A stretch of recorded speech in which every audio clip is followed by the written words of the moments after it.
Welcome back to the Dividend Diplomats YouTube channel. You got your boys here, Lanny and Bert. Dividend Diplomats. Lanny's rocking the Vanguard hat. I'm rocking the Cavs. Let them know hat here. It's wintertime, everybody. It's cold, but there are some great dividend stock sales out there.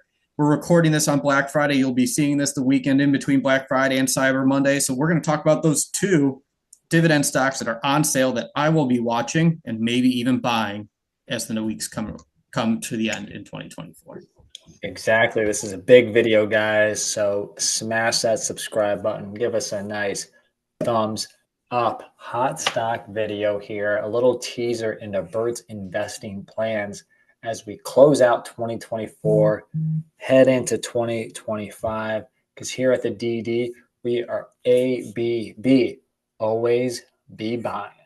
That's right here. And we're looking to clean up our portfolio, sell some stocks, maybe move them into new positions, some old positions. In this video, what's going to be fun is we're talking about one stock that I already own and one stock that I'm very close to buying and is shooting so far up my watch list. I just had to talk about them today. Lanny, how are we going to evaluate these two dividend stocks? Oh, well, we're going to throw them through the trusted, the patent pending, the iconic, legendary Dividend Diplomats stock screener, guys, focused on three metrics: that price to earnings ratio less than the S&P 500, that dividend payout ratio preferably less than 60%, history of juicing that dividend. We'll look at the dividend yield as a bonus metric. Again, we want to get that passive income while we own the asset, while we reach financial freedom, Bert. And these two stocks, one's a slightly higher yield and one is a slightly lower yield. So it'll be very fun when we evaluate these two dividend growth stocks here today. Right. So we're going to start here with the Dividend King. This stock has raised its dividend for 67 consecutive years.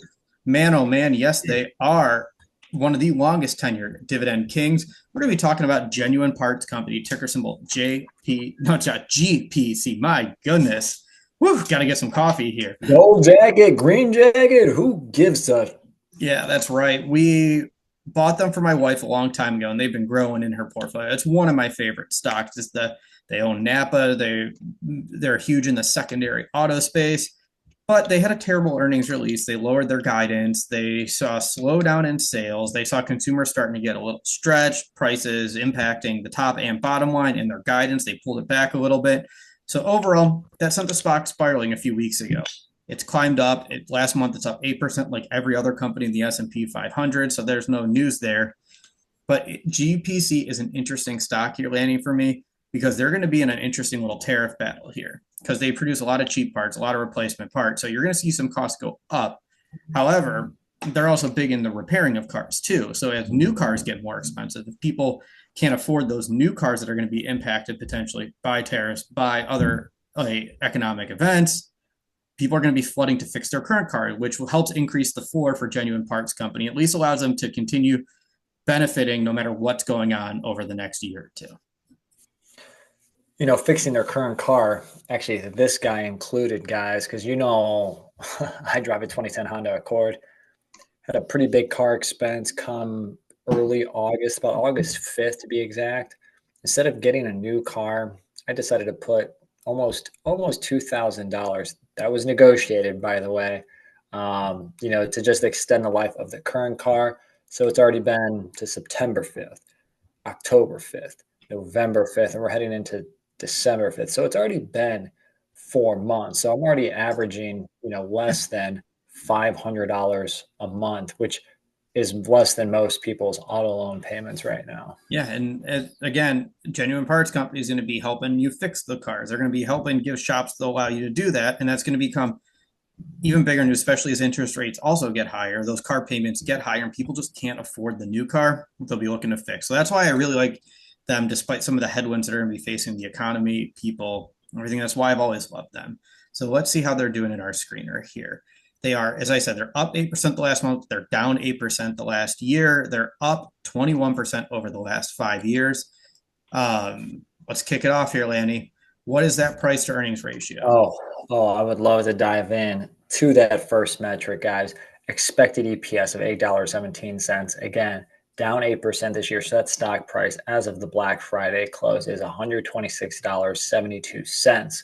So that PE ratio is a cheap stock metric here, less than 16 times earnings, which is very favorable compared to the mid to upper 20s of that S&P 500 right now. Oh, but their annual dividend is $4, and their payout ratio then is 49%. So right in the middle of our perfect payout ratio range of 40 to 60%.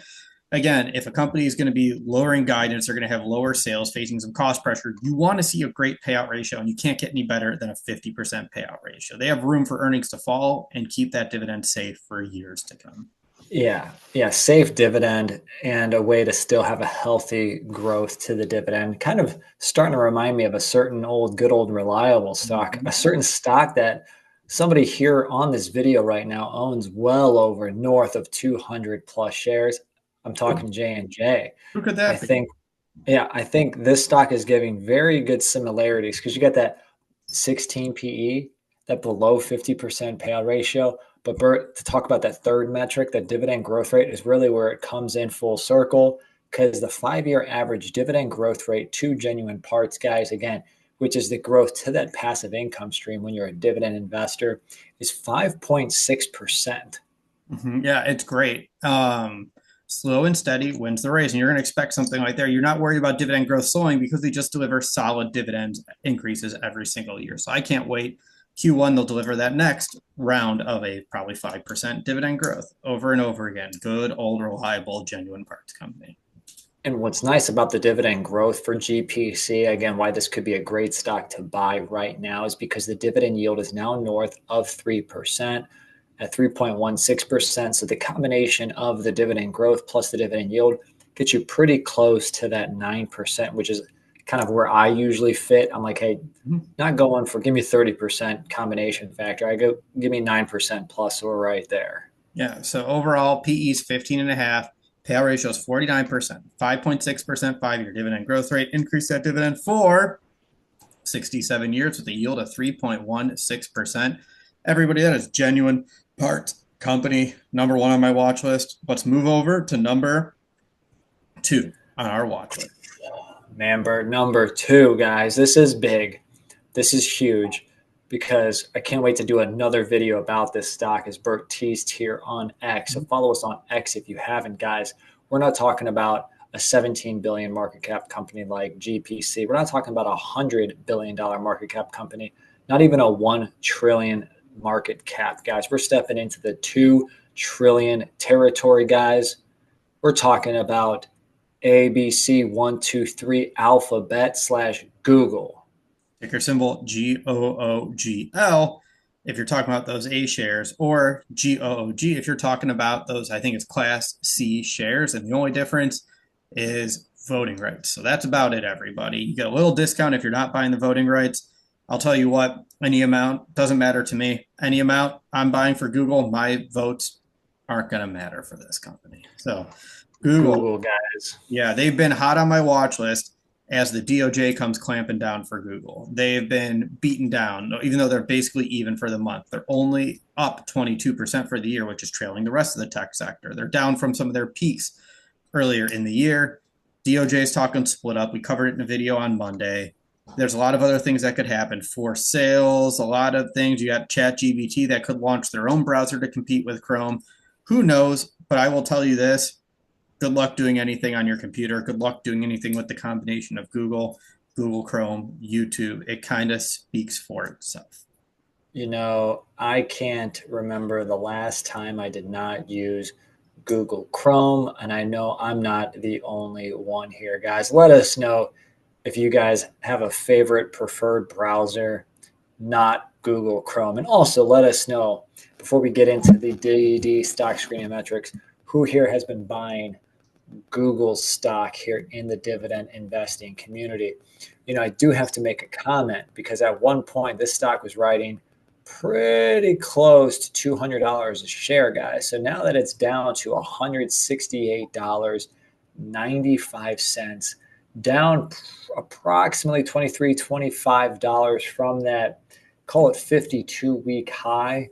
You know, who's been buying Google stock? Let us know, guys. Yeah, so their price is 168.81. The earnings per share is $7.98. That's a PE ratio of 21.15.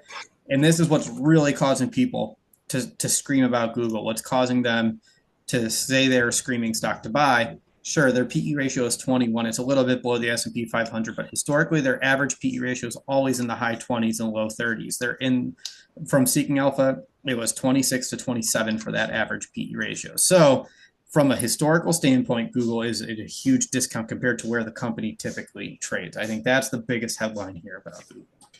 Yeah, I mean, obviously, again, not getting into the details about what the DOJ wants to do with Google, that could have something to do with it. Um, but right now, the current value of what Google prints, they print money essentially here. I'm not going to, No, put us on record. They're a money printer. yeah, But payout ratio, guys. So they pay about 80 cents a year, about 20 cents a quarter. Payout ratio is 10%. So yeah, you're going to get paid. You're going to get nice dividend growth if they don't have other CapEx, down the pipeline that they can get a better return on. yeah. 10%, Yeah, they 10%. just started paying that dividend, so it's at 0.47%. They're never going to blow you away with dividend yield. It's always going to be low, probably similar to how Apple is in that range. But they want to get into those funds that only invest in stocks that have dividends. So now they've broadened who can invest in them, get more institutional investors in there, which is never a bad thing for a company like Google. No, no. Again, dividend yield, they don't have a growth streak yet per se. So Yeah, dividend yield is 47 basis points, but that's okay because of what the growth could look like. Because again, even if they tripled the dividend tomorrow, still a low payout ratio, yeah, and still a low dividend yield. yeah. So you're buying this for the growth. Yeah. And that's pretty much what it is. And are they the cheapest? No. Were there better times to buy them this year? Sure. They're up 22%. Of course, there are better times to buy them. But right now, the metrics are looking great. And I'm looking to do some portfolio cleanup by the end of the year to see maybe I can have some fun, move some losers into Google. But and stay tuned, everybody. We'll see. Lahoo is her, Yeah. guys, just like Jim Carrey. Yeah. So let us know Um, what you think of the watch list. Genuine Parts Company, Google.